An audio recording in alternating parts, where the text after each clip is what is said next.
பல வருஷமா நல்லா ஒர்க் ஆகிட்டு இருந்த சேரு, திடீர்னு பார்த்தீங்கன்னா ஆட்டம் குடுக்க ஆரம்பிச்சுருச்சு.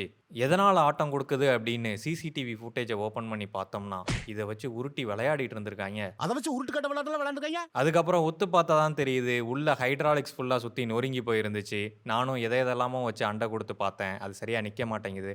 ஏன்னா மூவிங் பார்ட் அப்படின்றதுனால ஈஸியா நகர்ந்துருது. அது ப்ராப்பரா நிக்க மாட்டேங்குது. சரி ஹைட்ராலிக் தான் மாத்தணும் அப்படின்னு சொல்லி முடிவு பண்ணி கழட்ட ஆரம்பிச்சுட்டேன். ஆனா இது உடைஞ்சு போய் இருந்ததுனால அவ்வளவு ஈஸியா வரல. லாஸ்ட் டைம்ல 2 தட்டு தட்டுனதிலேயே வந்துருச்சு. ஆனா இப்ப பார்த்தீங்கன்னா, ரொம்ப கழட்டுறதுக்கு சிரமமா இருந்துச்சு.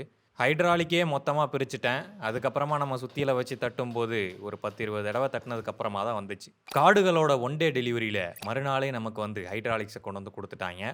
இதோட விலை பார்த்தீங்கன்னா, ரூ. 500 வந்துச்சு. 3 மாசம் வாரண்டியோட வருது. ஆனா வாரண்டிக்கு ரெஜிஸ்டர் பண்ணோம்னா ஒரு ரெஸ்பான்ஸும் இல்ல. ஆனா ப்ராடக்ட் பார்க்கறதுக்கு ஓரளவு நல்லா தான் இருக்குது.